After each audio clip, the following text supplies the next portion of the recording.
Hi guys, welcome to one more brownbag session. Today we're going to discuss about SQLite inside and outside of Node.js. My name is Edy. I am a Node.js core collaborator, and I'm also a DevRel. I like to share knowledge. I like to write about code, about programming languages, and all things like this. You can check out my links, my blog, my LinkedIn, get in touch, and you can check out much more in my beacons. You can do that very easily just scanning this QR code. So yeah, I work for Code42. We are a software boutique.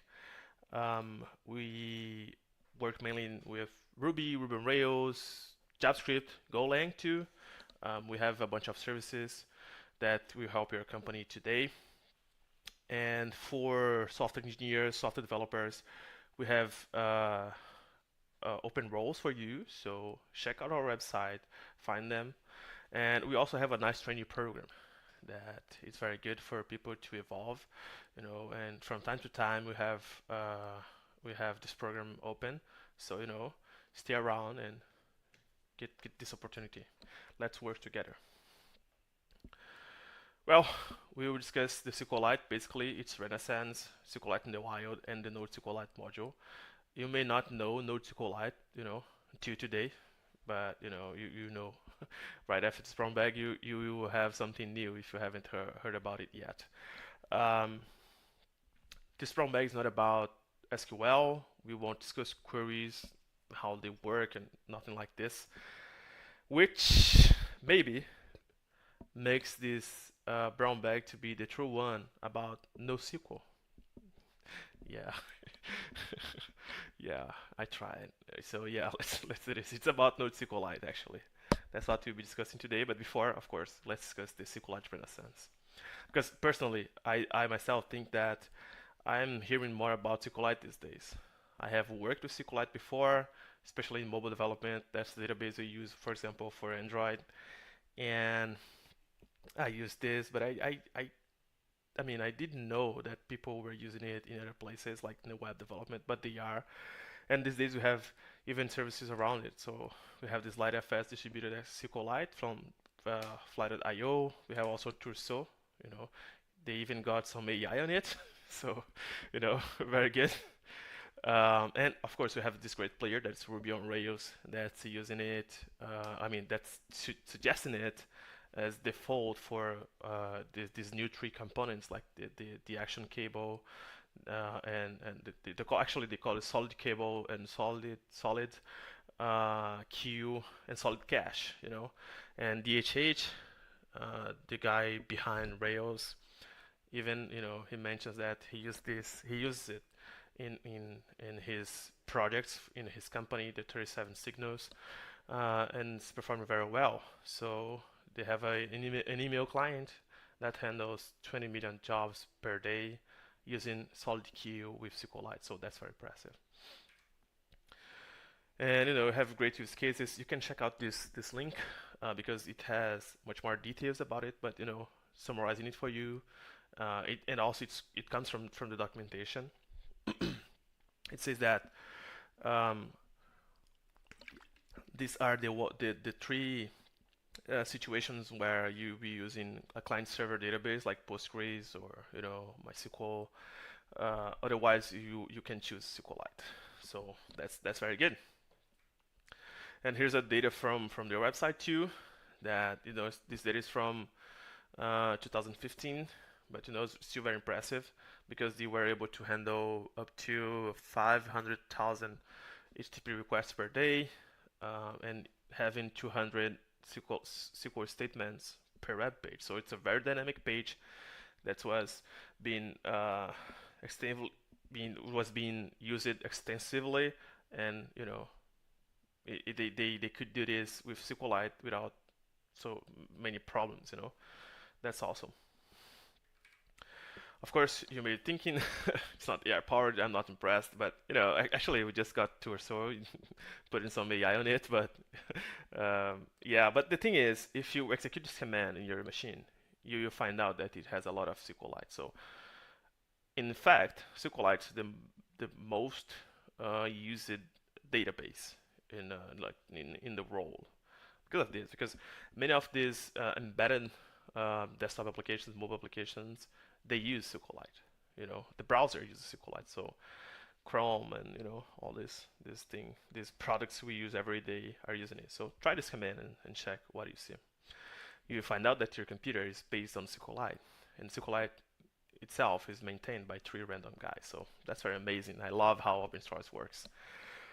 So yeah, that's SQLite. Very impressive. I mean, and it has great use cases, and there are great players talking about it, using it for real. So let's get to know how to use this inside of Node.js.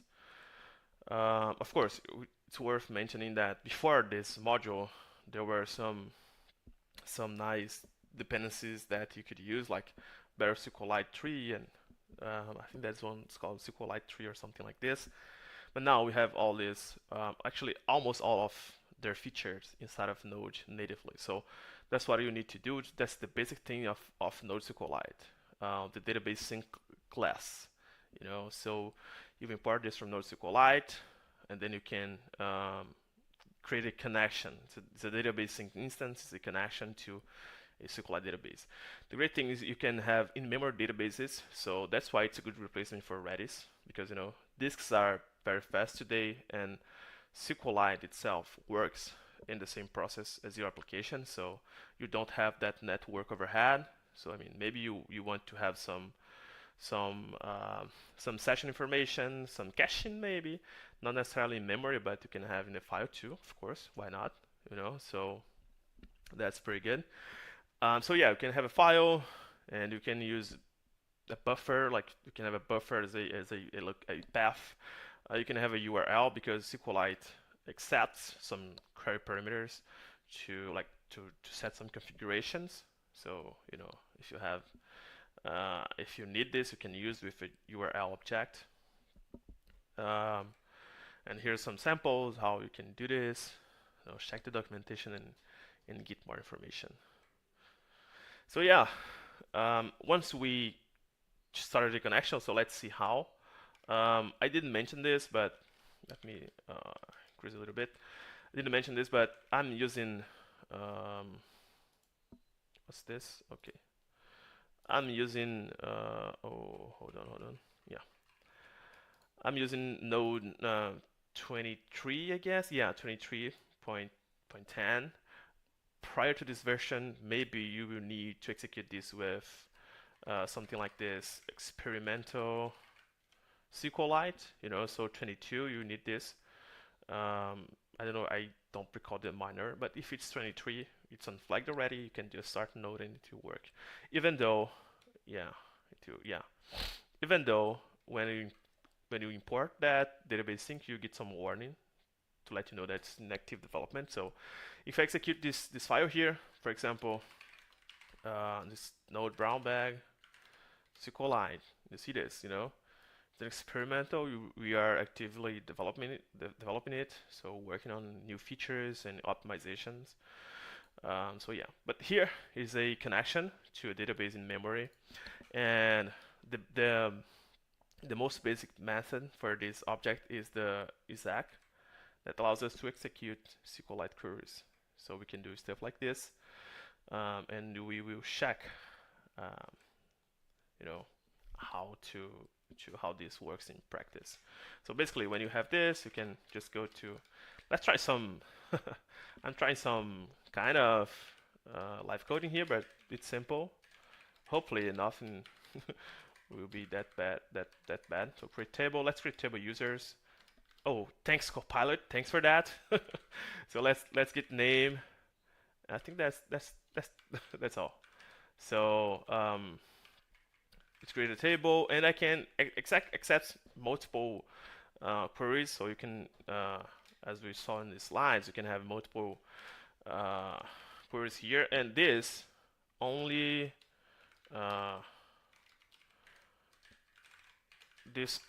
executes, and if everything goes right, it performs the query, and that's it. If something goes wrong, it will let you know. For example, if I remove this, it doesn't. But if I remove this, of course, it will fail. Yeah. So It says the SQL logic error. So yeah, you can't get results from this, but you can execute multiple queries. So it's very good for getting started, you know. So when I do this, it will it's in memory, so it's inserted, but it's in memory. So let's try to do some yeah, let's try to do this.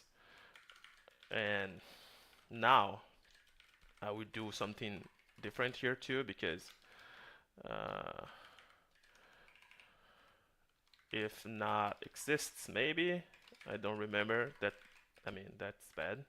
Yeah. So there should be a file here that's called brownbag. Yeah, db. Yeah. So if I do select from, oh, I won't do that anymore. Users. Yeah, that's it. It was inserted, and you know, we're good. So that's the first method you can use to let me remove this. You can use to set up your database, but basically you will be executing queries, and very simple. The other thing that you need is statements, and this is very important because for here, to work with this, we'll be preparing statements and executing queries multiple times, and we can get results. Statements are basically a step of compiling the SQL you wrote to bytecodes for the SQLite. So the SQLite will get those bytecodes, they prepare that, and you just, you know, the execution will be way faster because it's prepared already. So it's prepared already. So executing a same statement multiple times is, you know, very fast because it's compiled already. So make sure you have the statement prepared. So for now, let's do. I think I have some samples in the slide. So yeah, you know, in the prepare, you can select from the table. You can call the method all in the statement object. You can have some bindings, and bindings are great because they allow you to re-execute the same query but with different parameters, and it also prevents you from SQL injections. And you know, you can use named parameters, and that's it. Let's see how it works. So yeah, thank you. But you know, now I have a statement. We'll see that this is a, let me console this. We'll see that this, let me go back. Exit maybe. Yeah. Yeah. So as you saw, we have a statement sync. That's the statement object. I could have done this, I think. Yeah. And now I can just execute that. So I can statement run, you know, and statement Bob, and that's it. It will execute these two queries, and that's great. Oh, actually, yeah, it's doing this because it's unnamed parameters, and I can do this also. Like I can come here and say that's a name. And now when running, I need to pass it an object. So name. Oh my god. Mabel Pines, for example, and it should work too. It works. So yeah, you know, we have statements, and it works for insertion, for updates, and also for select, as we saw. You know, you can bind a field here, and you put it inside of the query, and you run that. And for selecting data, we can, you know, it's very simple. Just do this, and you get all the, oh my god, all the data in this case that I have in the table. So let me instead, yeah, you know, so all it is here that I just inserted. It also can get only one, so let me get, for example, Colin. That's the one who created this. Like the first implementation of Node.SQLite was made by Colin. And I can see the ID is like this, so it will get just the Colin. Colin. Oh, I don't need this anymore because I open inside of him. Oh, I forgot. Yeah, what could go wrong, right? Let me close this. Yeah, that's calling right here. So yeah, right here. So yeah, we did it. Okay. Another thing that's very good about it is the sessions. In the database sync, actually it's wrong. It should be database sync here, but you got the idea. It should be, I mean, I should be able to create a session like this, you know. And why I would need this? Because maybe you wanna share some changes with, let me delete this. You wanna share some changes with other database. Maybe you have some need to do some synchronization between databases. So this is very useful for that because you can do something like this. I can create a session here, db create session, and I can close the session here. And what will happen is every single query I execute here. So let me change this to deeper Stanford Stanley. So this will record all these changes and put in the session. And I can get the change set. So the set of changes from this session. You know. Let me just fix this. Change set. And with that, I can just apply to another database. So let's say I have another database, and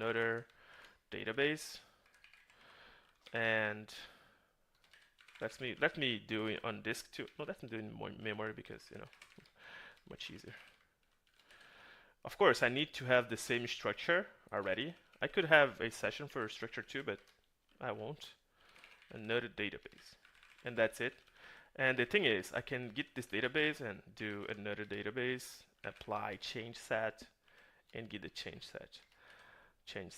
You notice that this is a buffer, basically, just a bunch of binaries, so it's SQLite stuff. And of course, I mean, I'm using a change set here, but it could be a batch set too. Batch set. That's a little bit different because it's smaller. It contains less information. So depending on the synchronization that you're doing, you might be you want to use one or another. So you check the documentation. By the way, the Node.js documentation mentions this right here. I think actually batch set. Okay. Yeah. So there's a link to the documentation somewhere. Yeah, right here. So you get this and it to explain the difference. So yeah. When I apply this database should have all the information I executed here. So deeperpine, Stanford, all should be here. So if I do like this, another database, prepare, thanks Copilot, but let me do this, users, all. So if you do this, it should work. Okay. Session is not open, but oh yeah, I closed it here. So yeah, let me do this. Okay. Close. So it works. And as you can see, we have this information here that comes from the same change set. So I made a bunch of changes in one database that I could share with another one just doing this. So that's very amazing. It's a nice feature that you may want to use if your application is to share information with other servers, Okay, this one is very good. That is the user-defined functions. Basically, you can define functions that will be executed inside of SQLite. So in this case, for example, I'm defining a function called concat that will just concat to information, to pieces of information, to parameters, and return new string. Notice that not all JavaScript types can be converted to the SQLite, so keep that in mind. If you return, for example, a promise, you just throw an exception. So use only defined types. So that's how it works. That's very nice actually, because now for now I can use memory. Because we can basically define a function. That's amazing. So let's define concat here, like the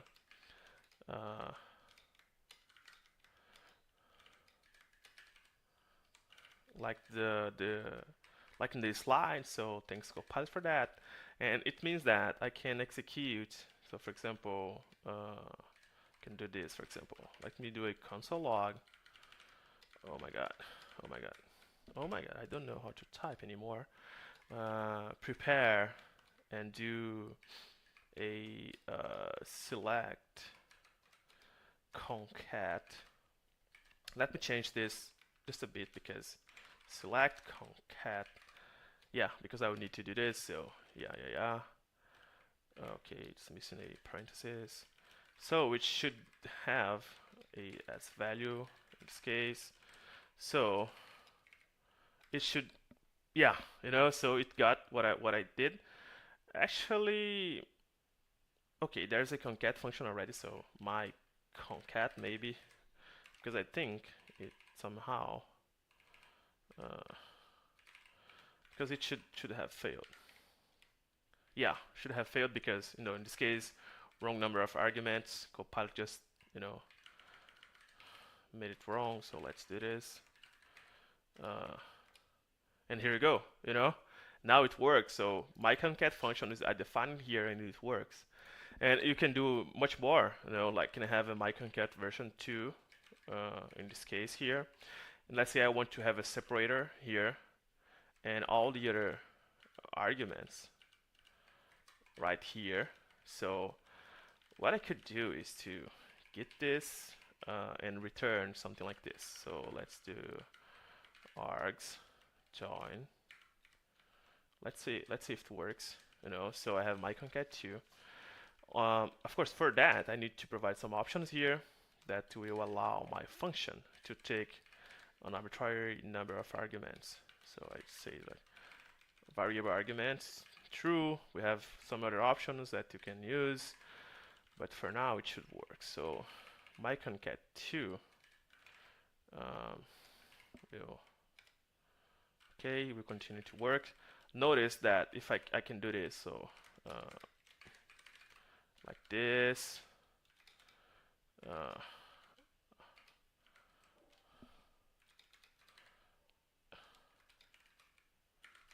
Okay, let's check if it should fail, because my concat doesn't accept multiple arguments, but 2 should work. Okay. Yeah, so it should work, and I shouldn't have a separator here. And oh my god, yeah.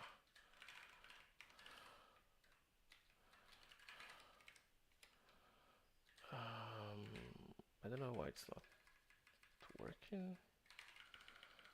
Let me try this actually, because I think I missed my JavaScript skills. So if I do this, actually, yeah, it should have worked actually. It's the same thing. I don't know what's going on here, but we are almost in time. Okay, that's pretty bad. Okay, it's right.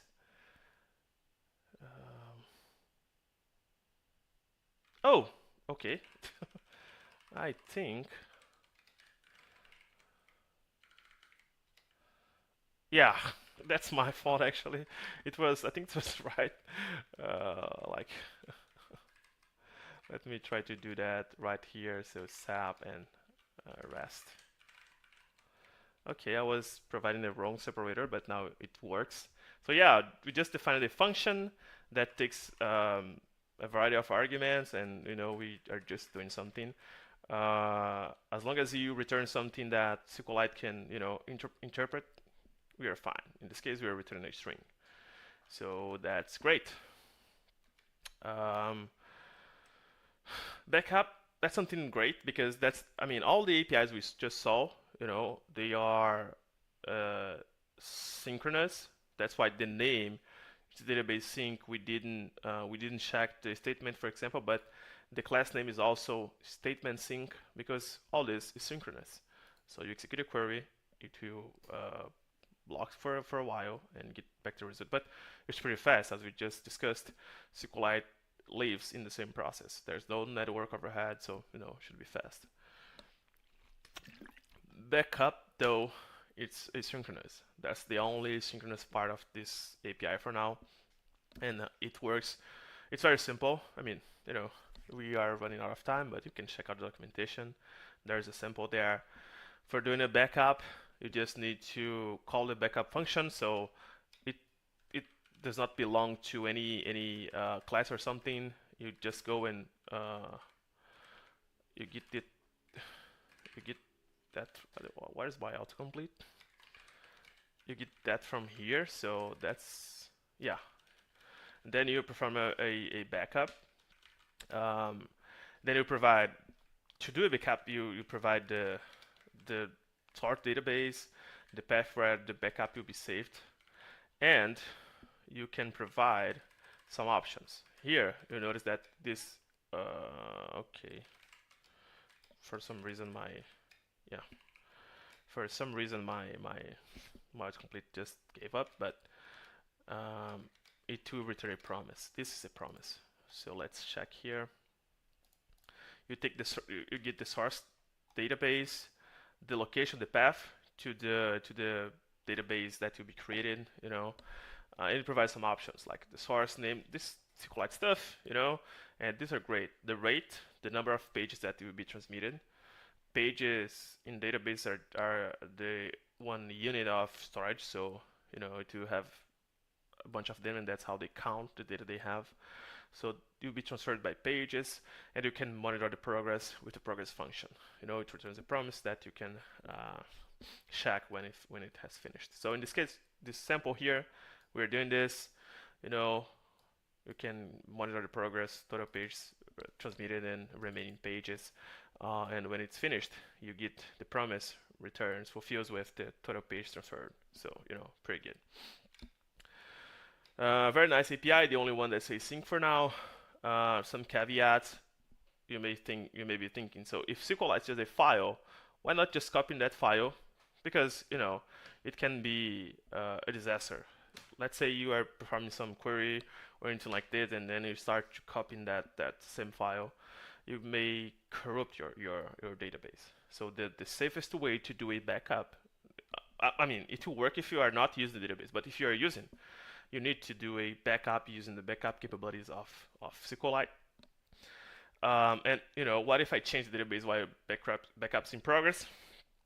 As long as the change comes from the same connection, because here I used only one, but I can have multiple connections to the same database. But SQLite doesn't. It's not prepared to work with this, so that might be a problem.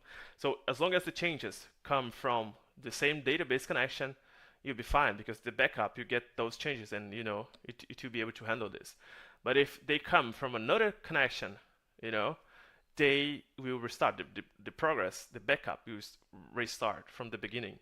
And the problem is, if you're doing this and keep changing the database from different connections, and there's a backup in progress, it might never end, because you're always restarting it. So even for the API, when you're implementing something with the progress function, for example, you should take care of it. There's a way to determine if the backup was restarted. Like, check if the remaining pages just increased instead of decreased. The future of SQLite in Node.js, We are adding some more options to the database. For example, we have a timeout option that should be available in the next version of Node.js. Also, the aggregate function will be available in the next release. I think maybe 24.1, I guess. I don't know. And we have some discussions around a transaction function, transaction method to deal with transactions. It's pretty good. And there's a discussion around a sync API because all the APIs here are synchronous. So we had a discussion here to see what we do. Actually, we also need more developers working on it because we don't have too much people. So let's help us to do this. Quick recap.